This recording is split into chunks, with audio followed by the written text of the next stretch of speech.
তো সম্মানিত দর্শকবৃন্দ, আসসালামু আলাইকুম। রূপসা সীমান্ত এক্সপ্রেস ফ্যান পেজে আপনাদের সবাইকে স্বাগতম। এই মুহূর্তে আছি রানীনগর রেলওয়ে স্টেশনে, আর বর্তমান সময় দুপুর 2:35। 727 আপ রূপসা এক্সপ্রেস ট্রেনটি 2:32 আহসানগঞ্জ রেলওয়ে স্টেশন থেকে ছেড়ে এসেছে এবং কিছু সময়ের মধ্যেই ট্রেনটি রানীনগর রেলওয়ে স্টেশন দিয়ে থ্রু পাস করে যেতে দেখা যাবে এবং এর পরবর্তী stoppage Santahar junction. Rupsa express ট্রেনটি মোটামুটি এখনও পর্যন্ত প্রায় 1.5 ঘন্টা লেট নিয়ে চলাচল করছে। আমাদের সাথে এই মুহূর্তে যুক্ত আছেন 5 জন, কমে গেল 3 জন হয়ে গেল। যাই হোক, আজকে আমাদের ভিউয়ার খুব বেশি নাই, তারপরেও অনুরোধ করব যারা দেখছেন তারা লাইভটি শেয়ার করে দিতে পারেন, বা আপনার যারা রেল ফ্যান বন্ধু রয়েছেন, পরিচিত যারা আছেন তাদেরকে ট্যাগ করে দিতে পারেন, তারা কিন্তু লাইভে অংশগ্রহণ করতে পারবেন। যাই হোক, চলুন আমরা এখন 1 নম্বর প্ল্যাটফর্ম থেকে একটু কার্ভের দিকে যাই। তাছাড়াও দেখতে পাচ্ছেন এখানে বেশ কিছু স্লিপার রয়েছে যেগুলো লাইনের সংস্কারের জন্য ব্যবহার করা হবে। প্রথমেই রিজভি আহমেদ, আপনি জিজ্ঞাসা করেছেন এখন আর তরণীবাড়ি থেকে লাইভ আসে না কেন। সেজন্য বলে রাখি, তরণীবাড়িতে আমাদের যে প্রতিনিধি আছেন উনি কিন্তু মানে ওনার নিজস্ব লাইফে উনি বেশ ব্যস্ত সময় পার করছেন। তো প্রায় সময়ে কিন্তু ঢাকাতেই থাকা হয়। ইনফ্যাক্ট আমাকেও পাবেন না, আমিও ঢাকাতেই থাকি। ঈদের ছুটিতে আসছি রানীনগরে এবং আপনাদের সাথে লাইভে অংশগ্রহণ করার সুযোগ হয়েছে। এমডি লাবিব চুয়াডাঙ্গা থেকে দেখছেন, বিগ ফ্যান ভাই, অনেক ধন্যবাদ। আরেফ ওয়াসিউদ্দিন, হ্যাঁ ভাই, আমি রানীনগরের বিখ্যাত ব্যক্তি।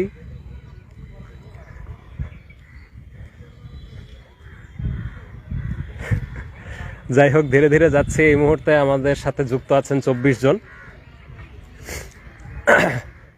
এই গরমের মৌসুমেও ভাই ঠান্ডা লেগে গেছে। এখন এই যে ভাঙা গলা নিয়ে আপনাদের সাথে কথা বলছি।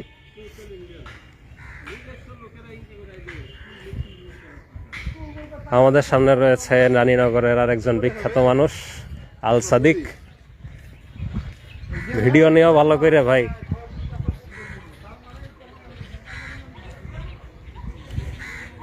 আরে ভাই রে ভাই, ওয়াসি ভাই, আমার একটা ভালো নাম আছে রে। আচ্ছা, যাই হোক, আর অল্প কিছু সময়ের মধ্যেই হয়তো আমাদের রূপসা এক্সপ্রেস ট্রেনটি রানীনগর দিয়ে থ্রু পাস করে যেতে দেখা যাবে।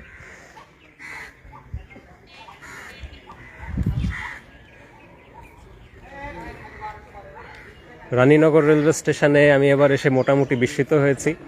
বেশ কিছু কাজ করা হয়েছে, লাইন সংস্কারের কাজ চলছে, সিগন্যালিং সিস্টেমও বেশ কিছু কাজ করা হয়েছে এবং এতে করে পয়েন্টসম্যানদের সুবিধা হয়েছে।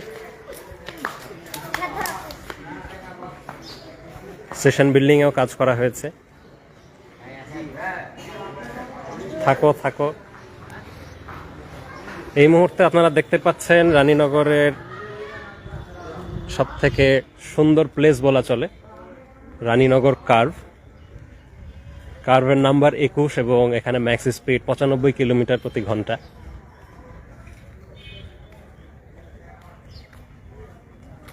সূর্যের বেশ তাপ রয়েছে আজকে। এই মুহূর্তে 33 জন যুক্ত হয়েছেন আমাদের সাথে এবং আমরা 1 নম্বর প্ল্যাটফর্মের এখানেই দাঁড়াবো। এখান থেকে শুটিংটা বেশ ভালো হয়। এই মুহূর্তে আপনারা রূপসা সীমান্ত এক্সপ্রেস ফ্যান পেজ থেকে লাইভ দেখছেন এবং লাইভটি রেকর্ড হিসাবে থাকবে এবং রেকর্ডেড লাইভ আপনারা রেল ম্যানিয়া বিডি ইউটিউব চ্যানেলেও দেখতে পাবেন। চিন্তা করছি 36 জন রয়েছে এবং আমি প্রায় 5 মিনিট যাবত লাইনে। কেউ কোনো প্রশ্ন করেন নাই।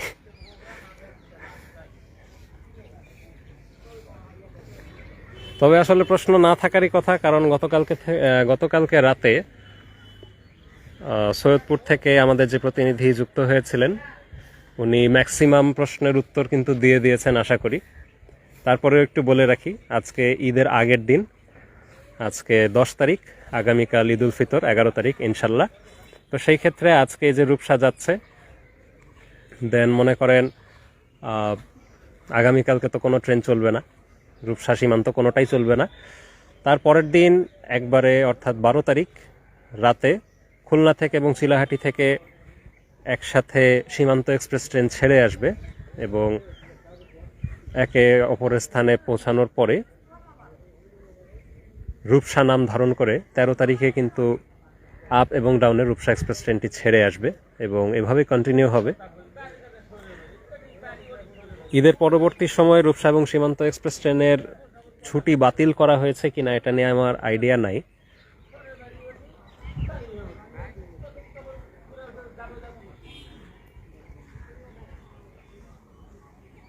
আচ্ছা, আরেফ ওয়াসিউদ্দিন জিজ্ঞাসা করছেন আমার একটা গভীর প্রশ্ন, এবার রূপসা সীমান্ত এত ভালো হলো কিভাবে? ভাই ভালো হলো ওই যে কোচ ড্যামেজ নাই, কাজ ভালো হয়েছে, মোটামুটি যাত্রী আছে, আর ওয়ার্কশপে ঢোকার পরে এই পিটি ইনকা 2016 সালের মডেলের কোচগুলা মোটামুটি ভালো লেভেলের রিপেয়ার করেই মাঠে নামছে। সব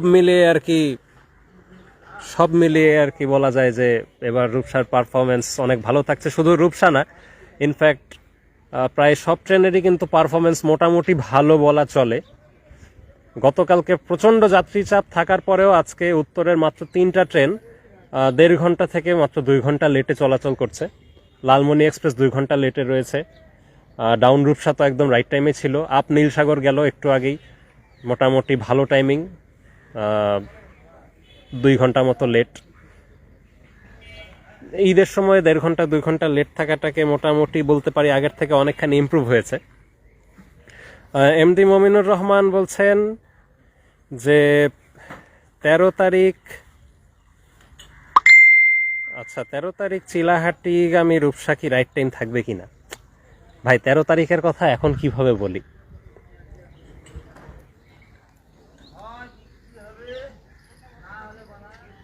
আশা করি রাইট টাইম হবে, যেহেতু ঈদের পরের দিন সীমান্তর পরে ফার্স্ট ট্রিপ, সেই ক্ষেত্রে আশা করি রাইট টাইমেই থাকবে। একতা দ্রুতযান রিপ অতখানি রিপ বলা চলে না, মোটামুটি ভালোই বলতে হবে, যেহেতু এবার কোচ ড্যামেজ নাই সেজন্য বেঁচে গেলাম আর কি। আমি আজকে লাইভ করছি, তবে যা দেখছি যে লাইভটা খুব বেশি কার্যকরী হচ্ছে না। লোকজন হয়তো নেই, রোজা রেখে অনেকেই ক্লান্ত হয়ে গেছি।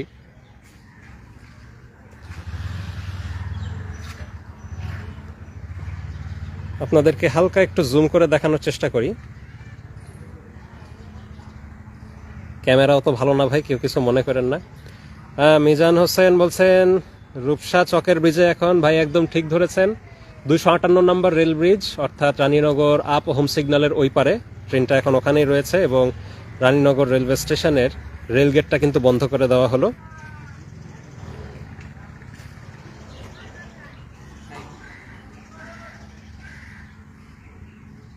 আমরা আরেকটু পেছাবো এবং কার্ভের কাছে যাব, যাতে আপনাদেরকে একটা ভালো ভিউ দিতে পারি।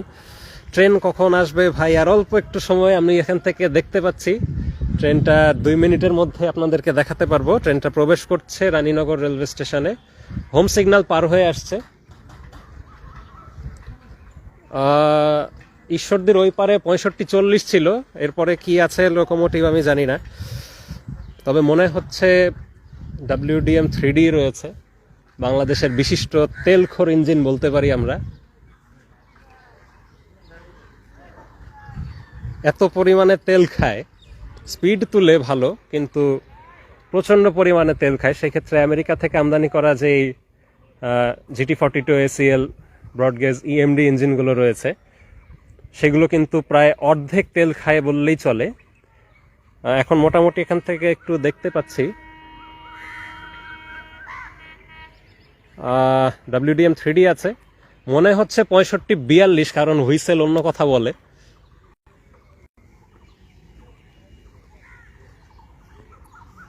আমাদের পয়েন্টসম্যান ওখানে রয়েছেন, হাসান চাচা।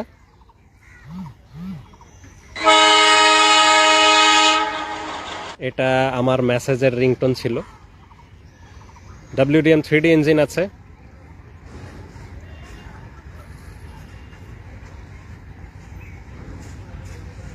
মোটামুটি গতি নিয়ে ট্রেনটি এগিয়ে আসছে। রয়েছে 65-40 দায়িত্বে শর্ট হুডে।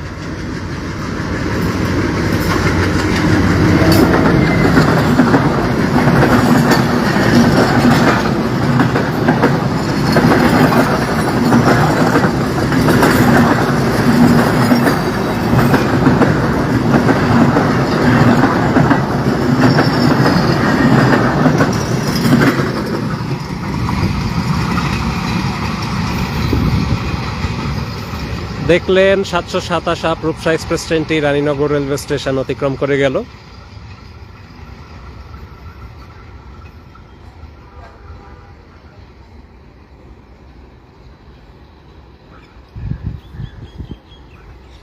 হাসান আল সাইফ ভাই, অগ্রিম ঈদ মোবারক। আপনাকে ঈদ মোবারক, অনেক ধন্যবাদ। তাহমিদ ওয়াসি ভাই যা কমেন্ট করেছেন, আপনার কমেন্ট হয়তো সত্য।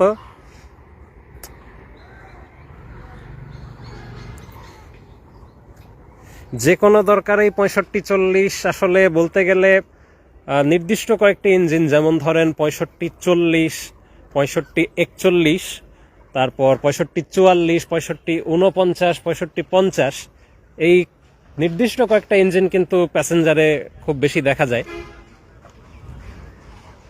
বাকিগুলো রয়েছে মাঝে মাঝে আসে যায়, তবে হিসাব অনুসারে বা একটু ভালো করে চিন্তা করলে WDM 3D ইঞ্জিনকে প্যাসেঞ্জার ট্রেনে দেওয়ার যৌক্তিকতা আসলে খুঁজে পাই না। কারণ আমাদের নিজস্ব টাকা দিয়ে কেনা WDM 3A মডেলের ইঞ্জিনগুলো, যেগুলো 6501 থেকে 6526 পর্যন্ত, এর ম্যাক্সিমামই কিন্তু এখন বলতে গেলে প্রায় অফ ডিউটির মতো থাকতেছে। কিছু কিছু লোকালে যাওয়া আসা করতেছে, আর ভ্যাকিউম কোচে ট্রেনে চলাচল করতেছে, বা অর্ধেক মতো বসেই আছে। ইনফ্যাক্ট এতখানি তাদেরকে গুরুত্ব দেওয়া হচ্ছে না যে সামান্য একটু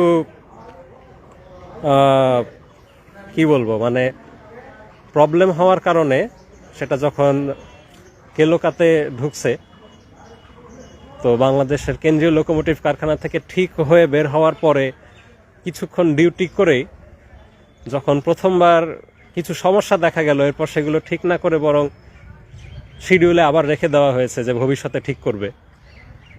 এতখানি গুরুত্ব পাচ্ছে না এখন এই আমেরিকান ইঞ্জিন আর WDM 3Dর কারণে।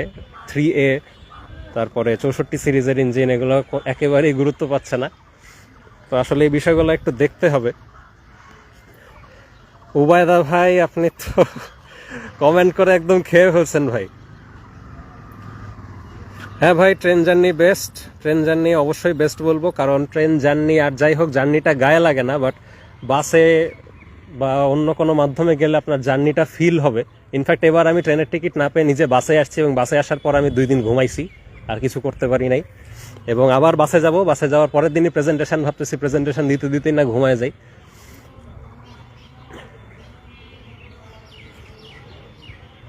হ ভাই, আমি সেই ব্যক্তি, কথা খাটি, কথাও খাটি ভাই। তাসজিব আবরার ভাই, বিগ ফ্যান, অনেক ধন্যবাদ। আবু উবায়দা ভাই, 64 সিরিজ রানিং আছে, কিন্তু মনে করেন যে ম্যাক্সিমাম এখন শান্টিংয়ে চলে গেছে। আগে হচ্ছে শান্টিং ইঞ্জিন হিসেবে 63 দেখা যাইতো, বা 64-2 দেখা যাইতো। এখন ম্যাক্সিমামই হচ্ছে শান্টিংয়ে আছে, অথবা হচ্ছে ইমার্জেন্সি হিসাবে রাখা আছে, বা হঠাৎ হঠাৎ লোকালে দেখা যায়, এর বেশি না। সব মিলে বলতে গেলে আমাদের নিজস্ব যে 40টা ইঞ্জিন, 39টা যে ইঞ্জিন, এগুলোর মধ্যে 39টার মধ্যে বলা যায় 20টা হয়তো মোটামুটি টুকটাক রানিং আছে, বাকি 20টার কোনো খবরই নাই, বসেই রয়েছে, ডিউটি নাই। তো যেহেতু তেল কস্টিং এর একটা ব্যাপার আছে, আমাদের EMD লোকোমোটিভ কিন্তু তেল খরচের দিক থেকে সেরা বলতে পারি। কারণ আমি একটা মোটামুটি হিসাব করে দেখেছিলাম গুগল থেকে ইনফরমেশনগুলো নিয়ে, সবকিছু মিলে যেটা আমি মোটামুটি খেয়াল করেছি যে আমাদের EMD 66 সিরিজের ইঞ্জিন, এবং অপরদিকে হচ্ছে ভারতীয় WDM 3D ইঞ্জিন। ধরেন রূপসা এক্সপ্রেসেই আপনার প্রতি 10 কিলোমিটারে, বা আমি যদি একটু বড় করে হিসাব করি, প্রতি 100 কিলোমিটারে যদি হিসাব করি, তাহলে আমাদের EMD ইঞ্জিনের তুলনায় কিন্তু প্রায় 1.5 গুণ বেশি তেল খায় আমাদের এই WDM 3D ইঞ্জিনগুলো। সেই ক্ষেত্রে প্যাসেঞ্জার ট্রেনে এত ভারী ইঞ্জিন চালানোর খুব একটা প্রয়োজন আসলে দেখি না, কারণ এই মুহূর্তে আমাদের EMD 40টা ইঞ্জিন কিন্তু মাঠে রয়েছে। আগের 65 WDM-3A মডেলের ইঞ্জিনগুলো মাঠে রয়েছে। এখানেই তো 76টা ইঞ্জিন হয়ে গেল, 66টা ইঞ্জিন হয়ে গেল মোটামুটি। তারপর 64 সিরিজ রয়েছে।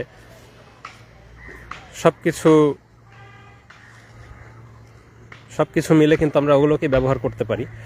এখানে আরও একজন বলছেন, আচ্ছা আমি কমেন্টটা হারিয়ে ফেললাম, আমি একটু আবার দেখি।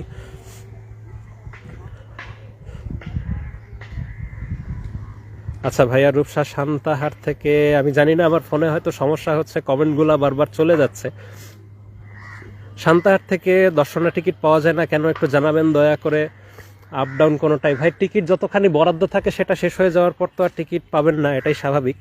এখন বরাদ্দ কেন থাকে না সেটা আমাদের পক্ষে বলা সম্ভব না।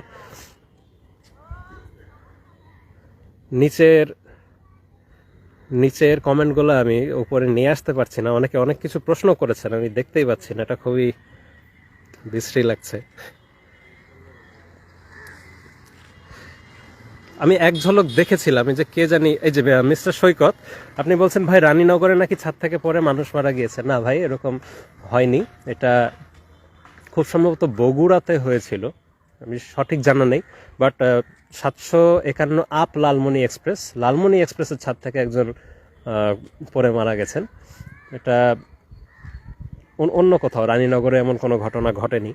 তবে ছাদে যাওয়ার জন্য মানে ছাদে করে গেলে একটা রিস্ক থেকে যায়।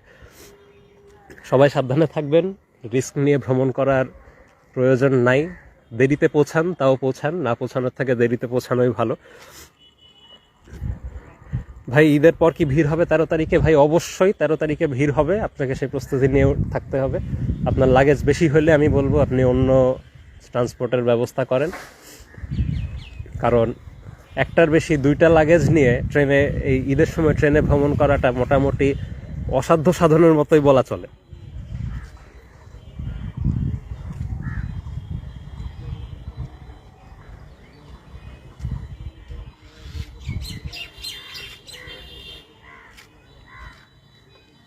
যাক, মোটামুটি রানীনগর রেলওয়ে স্টেশন 2বার চক্কর দিয়ে ফেলেছি, এবার লাইভ থেকে বিদায় নেই, ইনশাল্লাহ আবার কোনো একদিন দেখা হবে। আপাতত আগামীকালকে ঈদের পর দিন থেকে আমি আবার ব্যস্ত হয়ে যাচ্ছি। চেষ্টা করব আপনাদের মাঝে থাকা, আর আপনাদের সব প্রশ্নগুলো আপনারা এখানে করতে পারেন। ইনবক্সে অনেকেই প্রশ্ন করেন বা কমেন্ট সেকশনে প্রশ্ন করেন, আপনাদের উত্তর দেওয়ার জন্য আমরা সর্বদা সচেষ্ট।